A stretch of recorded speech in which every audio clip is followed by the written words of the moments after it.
Third camp government LP സ്കൂളിന്റെ പുതിയ hi tech ഓഡിറ്റോറിയത്തിന്റെ നിർമ്മാണ പ്രവർത്തികൾ അടുത്ത ദിവസം ആരംഭിക്കുമെന്ന് ഗ്രാമപഞ്ചായത്ത് അധികൃതർ വ്യക്തമാക്കി. പാമ്പാടുംപാറ ഗ്രാമപഞ്ചായത്തിന് കീഴിലെ സ്കൂളിൽ ഉടുമ്പൻചോല MLA M. M. മണിയുടെ പ്രാദേശിക വികസന ഫണ്ടിൽ നിന്നുള്ള 1 കോടി രൂപ ഉപയോഗിച്ചാണ് ഓഡിറ്റോറിയം നിർമ്മിക്കുക.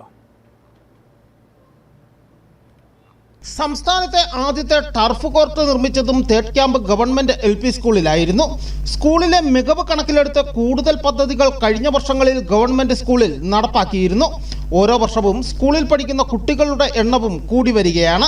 ഈ സാഹചര്യത്തിലാണ് 45 വർഷത്തിലധികം പഴക്കമുള്ള പഴയ ഓഡിറ്റോറിയത്തിന്റെ സ്ഥാനത്ത് പുതിയ കെട്ടിടം നിർമ്മിക്കുന്നത്. അടുത്ത ദിവസം തന്നെ പണികൾ ആരംഭിക്കുമെന്ന് പാമ്പാടുംപാറ ഗ്രാമപഞ്ചായത്ത് മുൻ പ്രസിഡന്റും സ്കൂൾ വികസന സമിതി അംഗവുമായ S. മോഹനൻ പറഞ്ഞു. ഒരു 40 വർഷക്കാലം മുമ്പ് വേൾഡ് വിഷൻ നിർമ്മിച്ച ഒരു ഓഡിറ്റോറിയമാണ് ഇവിടെ പ്രവർത്തിച്ചുകൊണ്ടിരുന്നത്. ആ ഓഡിറ്റോറിയം 2 വർഷം മുമ്പ് തന്നെ ഡിപ്പാർട്ട്മെന്റ് ഒരു കാരണവശാലും ഇത് തുറന്ന് പ്രവർത്തിക്കാൻ പറ്റിയല്ല എന്ന് പറഞ്ഞിരുന്നു. അപ്പോൾ സാമ്പത്തിക സ്ഥിതി വളരെ മോശമായിരുന്നു. അങ്ങനെ ഇരിക്കുകയാണ് ഏറ്റവും സ്നേഹം നിറഞ്ഞ ബഹുമാനപ്പെട്ട MLA മണിയാശാൻ്റെ ശ്രദ്ധയിൽപ്പെടുത്തിയപ്പോൾ സഖാവ് മണിയാശാൻ അദ്ദേഹത്തിൻ്റെ ഫണ്ടിൽ നിന്നും 1 കോടി രൂപ തന്ന് ഇന്നിപ്പോൾ ഇതിൻ്റെ നിർമ്മാണ പ്രവർത്തനം ആരംഭിക്കാൻ പോവുകയാണ്.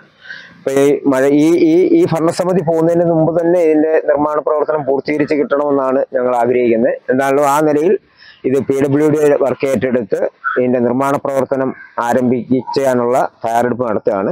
ഏതാനും ദിവസങ്ങൾക്കുള്ളിൽ തുറന്ന് ഈ കാലാവസ്ഥയുടെ മാറ്റം അനുസരിച്ച് തന്നെ ഈ നിർമ്മാണ പ്രവർത്തനം പൂർത്തീകരിക്കും. ഇതും കൂടെ പൂർത്തീകരിച്ചാൽ ഈ സ്കൂളിൻ്റെ ആകമാനമുള്ള എല്ലാ അന്തരീക്ഷത്തിനും ചേരുന്ന രീതിയിലേക്ക് ഒരു ഓഡിറ്റോറിയമാണ് വരുന്നത് കഴിഞ്ഞ എക്കാലത്തെക്കാട്ടിലും. ഓഡിറ്റോറിയത്തിന്റെ പണികൾ കൂടി പൂർത്തിയാകുന്നതോടെ എല്ലാവിധ ആധുനിക സൗകര്യങ്ങളോടും കൂടിയുള്ള ജില്ലയിലെ ആദ്യ LP സ്കൂളായി തേർഡ് ക്യാമ്പ് സ്കൂൾ മാറും. News bureau, Udumbanchola.